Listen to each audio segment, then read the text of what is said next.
Est-ce que tu as déjà le regret d'avoir refusé des rôles? Oui, mais après j'ai vu le film et je me suis dit non, t'as bien fait de t'écouter. Salut Adèle, on a plein de questions à te poser, certaines plus sérieuses et certaines plus légères. Ok. Est-ce qu'on est bon? T'es ok? T'es prête? On y va? C'est parti. Alors j'avais une première question. Dans L'Amour ouf, il y a un casting qui est XXL, qui va de la nouvelle jeunesse du cinéma française à ce que je considère comme étant certains des plus grands acteurs du cinéma français, pour ne pas le citer. C'est mon GOAT, hein, pour moi c'est le... 100%. Est-ce que, qui est pour toi le GOAT du cinéma français? Bah, je trouve que GOAT c'est beau quand c'est et artistique et humain, donc Chabat d'immensément loin. Chabat, pour tout avouer, je me rappelle, faut que ça soit pris au bon endroit, mais j'avais tellement d'estime pour lui, humainement, il est tellement, c'est la bonté incarnée. D'ailleurs, je lui ai dit, je pense qu'il n'y a pas un humain sur la planète qui t'aime pas, ce qui est quand même rare de nos jours, que le matin, quand j'étais au maquillage et qu'il riait avec quelqu'un d'autre, homme ou femme confondu, ça me faisait mal au ventre. Je lui disais, ça me dérange que tu rigoles avec d'autres gens devant moi, tellement je veux que notre complicité, elle soit exclusive. Et il m'a dit, je comprends ma chérie, je le ferai plus devant toi. Chabat, c'est... il y a quelque chose de l'ordre du génie, quoi, du génial dans tous les projets qu'il a fait, dans son originalité, dans sa bonté, dans sa manière de voir le monde. Il y a quelque chose d'hyper spécial, mais c'est le GOAT de très loin pour moi. De pouvoir travailler justement avec ce que tu considères comme étant l'un des meilleurs, justement, c'est intimidant, ou est-ce que à niveau de ta carrière, c'est bon maintenant, tu te dis faut que j'en profite, je peux au contraire avoir la chance de côtoyer ces gens-là? Bah c'est bizarre, mais je suis quand même plus intimidée dans la vie. Je pense, c'est plus facile d'être sincère quand t'es dans un personnage que quand t'es dans ta vie où d'un coup ta pudeur elle se décale. Surtout avec quelqu'un comme Chabat qui te met très très très très vite à l'aise en fait, qui est tout de suite dans le travail, tout de suite dans l'humain. Et puis Gilles, il a quand même une manière spéciale à lui de faire les choses, c'est que quand il m'a proposé le scénario, et on était plusieurs, c'est hilarant ce qui se passe quand il m'a proposé le scénario, il m'a appelé. Il m'en avait déjà vaguement parlé, mais il y a longtemps. Je me suis dit, bon, ça sera peut-être une promesse non tenue. Ça m'est déjà arrivé plusieurs fois. Et il m'a dit, est-ce qu'on peut déjeuner ensemble? J'ai dit oui. Et quand je suis arrivé au déjeuner, il y avait Zadi, je sais plus s'il y avait Quenard, François Civil, Vincent Lacoste. Et j'ai tout de suite compris qu'en fait, il nous faisait une proposition collective. Ce que j'ai trouvé exceptionnel, puisque d'un coup, t'es pas dans une forme de séduction à deux, où tu dois parler, où t'essayes d'être génial pour avoir le rôle, à pleurer de rire. De toute façon, faut que ce soit un running gag, vu que ça va... Et du coup, il y a quelque chose où d'un coup, t'as un intérêt très collectif pour un scénario, pour un sujet, et t'es tout de suite dans quelque chose d'artistiquement très joyeux.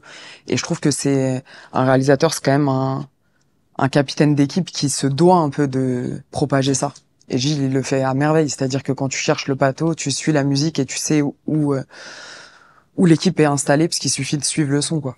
Est-ce que t'as un rapport à la célébrité qui est comme un peu tout le monde? Est-ce que quand tu recroises des gens, est-ce que t'as ce truc de prendre des selfies, demander des autographes parfois? Est-ce que t'as des autographes ou pas? Non, je l'ai fait une fois, mais parce que je le faisais même pas avant. C'est quelque chose qui me met trop... Je suis trop timide. Mais une fois, je l'avais fait, j'avais croisé Tim Ross dans un café. J'avais adoré un film qu'il avait fait en tant que réalisateur. Et j'avais juste écrit un mot sur un sopalin et je lui avais laissé. Ah, donc dans l'autre sens, c'est toi qui lui as écrit un mot. Ah oui, c'est moi, oui. Ok. Ah, tu veux dire, est-ce que moi je signe parfois des autographes? Non, est-ce que t'as déjà demandé à ce qu'on te fasse un autographe? Non. Non, je trouve que c'est plus, enfin, ça compte plus que toi, t'as envie de dire à quelqu'un qui t'a marqué, parce que le cinéma, ça nous lie, tu vois. Donc c'est plus moi qui ai écrit quelque chose. Bah, c'est intéressant de parler de Tim Ross parce que il y a une question que j'ai posée un peu dans ce format-là qui est ici différente puisque toi c'est quelque chose que tu as déjà fait, t'as déjà tourné dans un film américain. Est-ce que Hollywood c'est un peu le saint graal quand on est une actrice ou un acteur français ou pas? Je pense que dans le fantasme oui, parce qu'il y a d'immenses metteurs en scène là-bas, et indépendants et nouvelle vague et en même temps des grands classiques, des Scorsese, etc. Et en même temps, moi, je t'avoue que c'est plus large. C'est-à-dire qu'il y a des réalisateurs iraniens avec lesquels je rêve de travailler, Asghar Farhadi notamment, celui qui vient le réalisateur français qui va sortir l'histoire de Suleyman. Donc, moi, personnellement, c'est pas une obsession, d'autant plus que je pense que quand tu traverses l'expérience, tu vois que c'est quand même beaucoup de sacrifices, quoi. C'est pas du tout la même organisation que nous, c'est-à-dire qu'ils te bloquent plusieurs mois de ta vie, mais tu tourneras que à certaines parcelles. Il y a quelque chose de plus anesthésié quand même parfois dans les rapports et tout, et en même temps, il y a un professionnalisme qui fait que t'as une liberté de jeu sur le tournage qui est assez hors norme, en fait. Nous, si tu veux, des fois, on va attendre le dernier moment pour savoir où poser notre caméra, etc. Eux, ça n'existe pas chez eux. Donc, du coup, quand t'arrives, tu peux en faire plusieurs, tu peux essayer. Mais bon, j'ai eu une petite expérience sur le film de Sean Penn il y a longtemps, quoi. Est-ce que sur un film de cette échelle-là, justement, comme L'Amour ouf, il n'y a pas justement cette notion de là, c'est tellement grand que là, il n'y a pas la place à l'improvisation, justement? Sur le tournage de L'amour ouf? Ah si. Gilles, c'est un acteur déjà, donc je pense qu'il a ce plaisir-là. Il a une immense précision. Enfin, moi, je l'ai vraiment découvert en tant que metteur en scène. Je trouve que dans le film, il y a énormément... Certes, il y a des hommages à son adolescence, sa jeunesse, dans les sons, etc., dans les refs. Mais il a un truc à la Guy Ritchie, c'est-à-dire que ça faisait longtemps que j'avais pas vu quelqu'un qui posait aussi, avec autant d'originalité, sa caméra à certains endroits. Enfin, de faire battre le chewing-gum à un moment, il y a quand même beaucoup de propositions, quoi. Mais par contre, dans le jeu, il te laisse... Non, il te laisse improviser. Tu peux essayer. De toute façon, il était obligé. Il y avait Raphaël Quenard, François Civil. Mais quand c'est juste, avec le sujet et la situation, il a quelque chose de tellement joyeux et de... Je pense que les grands metteurs en scène, ils savent aussi être reconnaissants de ça. C'est-à-dire, si t'as envie de tenter quelque chose, tu le tentes, quoi. Tu disais qu'il y a beaucoup de ces refs adolescentes à Gilles dans le film. Toi, est-ce que tu as les souvenirs d'avoir vu un film plus jeune qui t'a particulièrement, j'allais dire, marqué? En fait, ma question, c'est plutôt limite traumatisé. Est-ce que tu as un film comme ça dans ton enfance qui a pu être... Shining, je pense, comme tout le monde. Mais à quel âge? 12, 13. C'est jeune. Ouais, Battle Royale. Ok. Ça m'avait marqué aussi, je l'avais vu trop tôt. Je consommais beaucoup le cinéma à travers mon père, qui regarde tout le temps des DVD, etc. Et pareil, c'est assez large ce qu'il pouvait consommer. Ouais, je pense que ce serait Shining, Battle Royale, Une femme sous influence. Ok. Autre genre. Ouais, trop jeune, ouais. T'as une carrière qui commence à être vraiment fournie, qui va dans plein de directions différentes. Souvent, quand on te fait des interviews, j'imagine qu'on te parle de plus de certains rôles que d'autres. Bien sûr. Est-ce qu'il y a un rôle dont t'aimerais qu'on te parle plus souvent? Moi, j'adore Rien à foutre. J'aime beaucoup ce film. J'aime beaucoup comment il a été le processus. Je trouve qu'il y avait quelque chose d'assez rare. J'aime tout ce qu'il raconte sans avoir envie ou besoin de le raconter. Je le trouve intelligent, donc c'est un rôle que j'aime beaucoup. Mais j'accepte, hein, je m'en doutais qu'on allait beaucoup me parler souvent de la vie d'Adèle et tant mieux. C'est vrai? Bah, je comprends. Et c'est un film qui est arrivé, en même temps c'était un succès, en même temps c'était une polémique. C'était quelque chose qu'une grande histoire d'amour comme ça entre deux femmes, on n'a pas eu l'habitude de le voir au cinéma depuis longtemps. Donc si ça a touché le cœur des gens au point où on en parle... En fait, quand c'est pour les bonnes raisons, ça me touche. Quand c'est pour qu'on me reparle d'une polémique d'il y a 13 ans, petite flemme. En parlant de ta carrière, justement, moi j'avais une question que j'aime bien te poser. Il y a des films où j'imagine que tu dois apprendre une quantité de texte plus importante que d'autres. Est-ce que tu as un petit truc à toi, une méthode, une astuce qui te permet de mieux emmagasiner tout le texte? Moi, j'ai besoin de l'écrire peut-être une fois. Quand vraiment j'ai des paragraphes et qu'il y a des choses techniques, j'essaye de l'apprendre et après je l'écris et souvent je braque des amis à moi pour leur dire « Attends, vas-y, viens, on prend 30 minutes, tu me fais la réplique vite fait, mais comme ça, je suis sûr de le connaître. » Et sinon, quelque chose que je trouve pas assez assumé et développé en France, c'est que moi, j'adore bosser avec des coachs quand je peux. Ok. Daniel Marchaudon, Dany Héricourt, c'est des choses qui existent, mais dont on parle peut-être pas assez. Moi, ça me rassure beaucoup dans le sens où j'ai pas de méthode de travail. Il y a des rôles pour lesquels je vais apprendre à faire de la danse parce que je veux que ça passe à travers le corps et que ce soit de la posture. Il y a des rôles où tu vas aller sur le terrain. Le film de Sean Penn, il m'avait ramené dans son association à Haïti pour faire du bénévolat là-bas. Mandibule, au contraire, j'ai essayé de vraiment pas travailler du tout et de regarder les enfants à la sortie d'école, les observer, quoi. Donc ça dépend, mais par contre, je peux bosser avec des coachs, même pour le texte. Et mon truc à moi, ouais, c'est que j'ai besoin de l'écrire si vraiment c'est long et c'est technique. Et les coachs, c'est sur des éléments précis? Non, ça peut être, par exemple, pour L'amour ouf, Mallory et Malik, ils ont vu ce coach Marchaudon qui les a aidés parce que c'est quand même un gros morceau à jouer, puis c'est une histoire d'amour, c'est intime. Et en fait, je me suis incrustée à un de leurs rendez-vous et après j'ai continué à le voir un peu seul.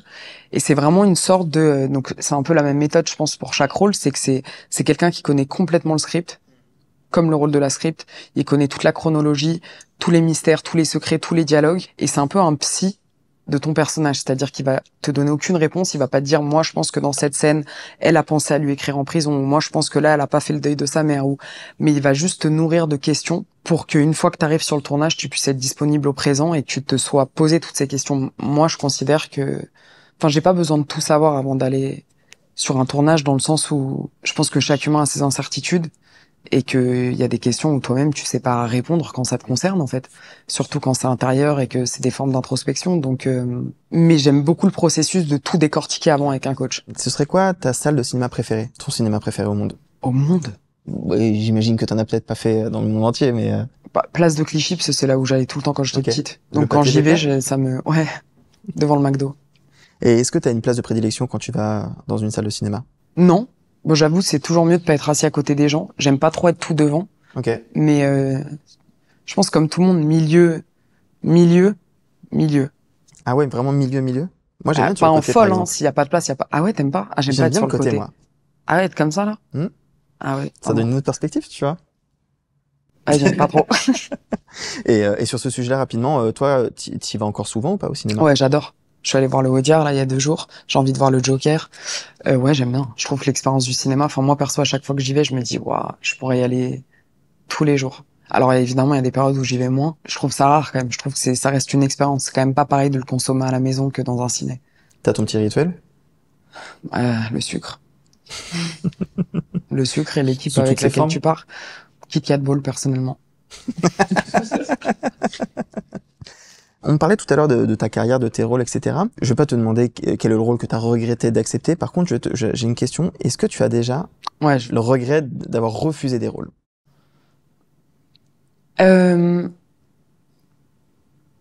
Oui, mais après j'ai vu le film et je me suis dit non, t'as bien fait de t'écouter.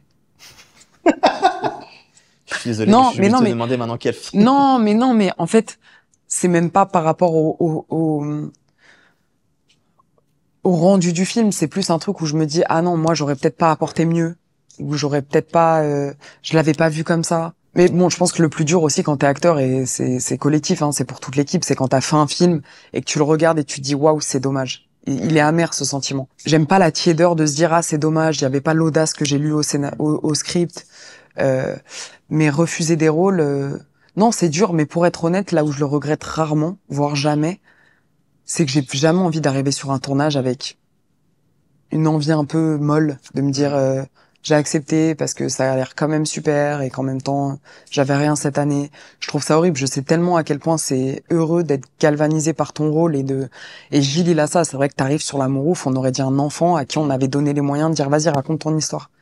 Et je trouve ça hyper précieux, et c'est ce que j'ai aimé aussi en côtoyant Mallory et Malik et à Cannes et sur le plateau, c'est que ils sont émerveillés et purs de tout, mais autant de la table régie où c'est gratuit la nourriture que de jouer en fait. Et ça, je trouve que c'est quelque chose qu'on perd avec le temps, qui est trop important de garder, et c'est souvent là où on est le meilleur. Et donc toi, pour essayer de garder un peu c'est pas une candeur, mais disons cette sensation d'apprécier le quotidien et la chance d'être là, ça passe par choisir les bons films. Ouais. Pour moi, oui. Et de me dire, celui-là, par exemple, quand j'ai fini le scénario de L'Amour ouf, je me suis dit, oh, je veux en être, je veux que ce soit moi, Jackie. En parlant de L'Amour ouf, donc L'Amour ouf, c'est une grande fresque d'amour, on peut dire ça comme ça. Ce serait quoi tes films d'amour préférés? C'est horrible, parce que je savais qu'on me poserait la question aujourd'hui, j'ai réfléchi, j'ai tout oublié.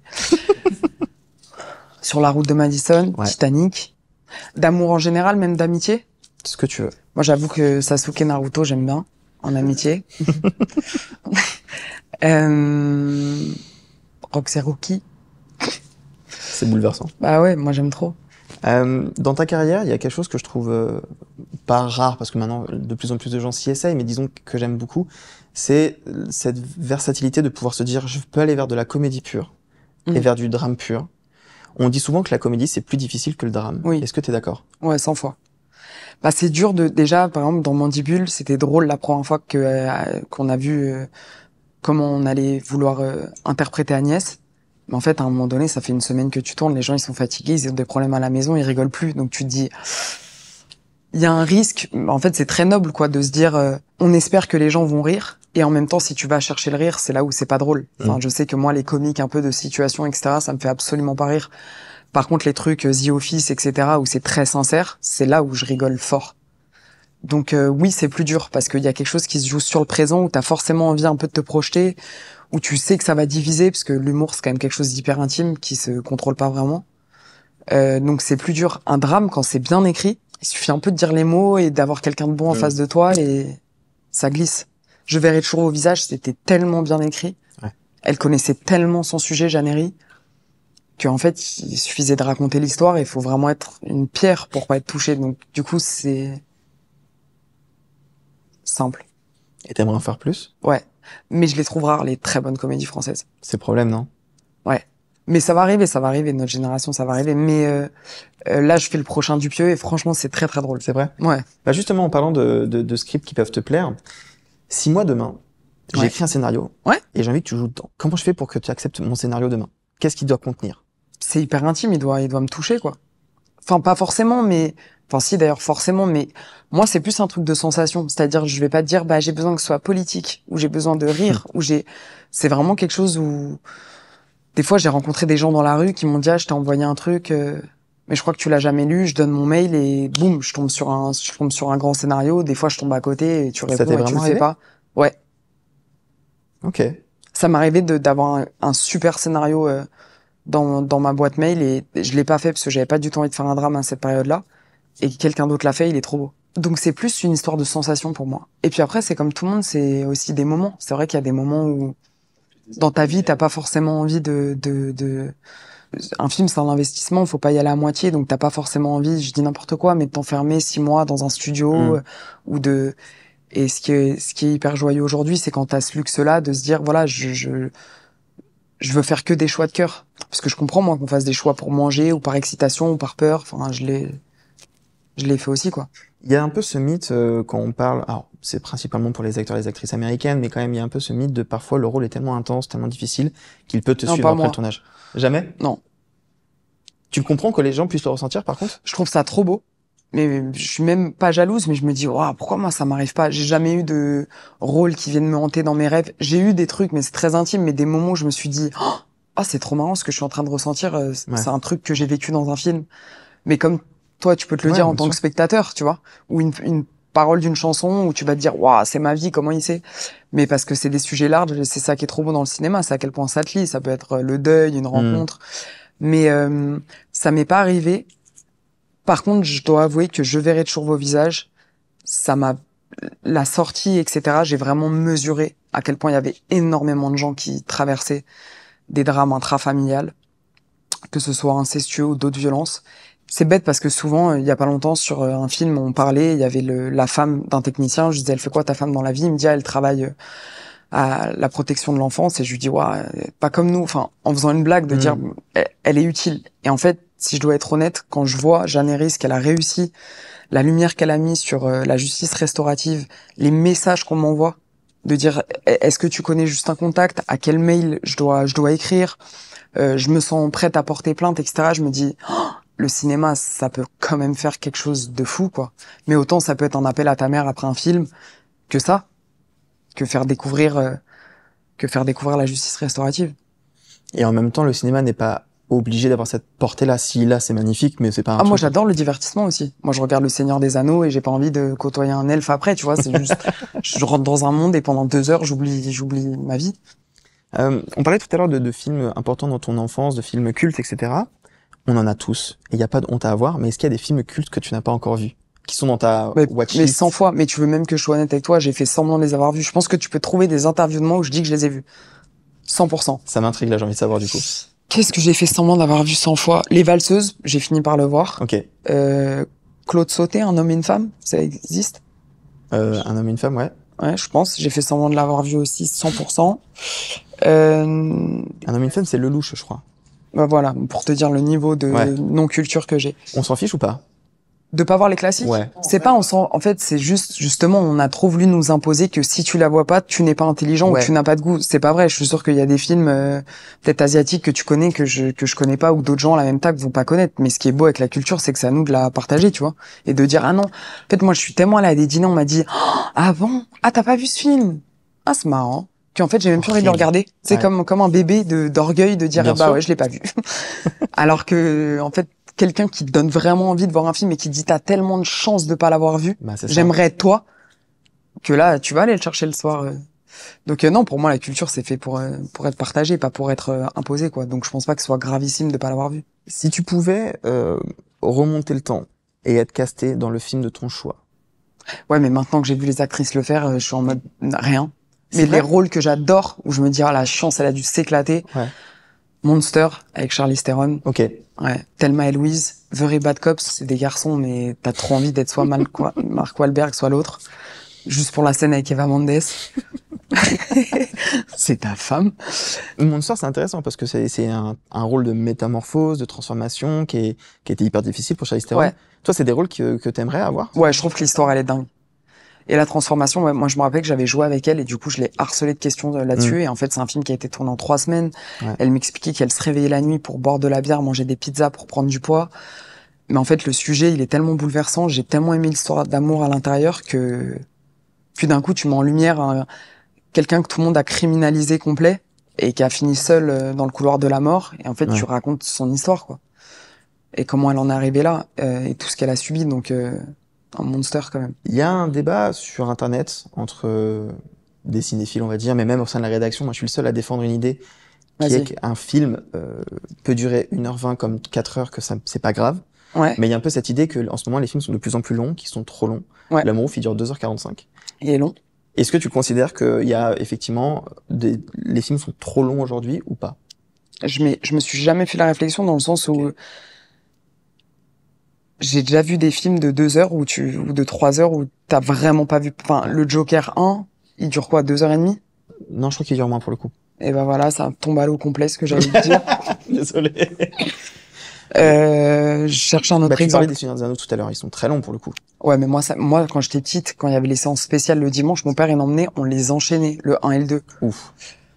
En fait, pour moi, la forme, ça compte pas tant que ça pour moi. Après, par contre, je comprends la flemme de dire, ah, ce soir, tiens, si je vais au cinéma, c'est-à-dire que je vais sortir à minuit, c'est compliqué.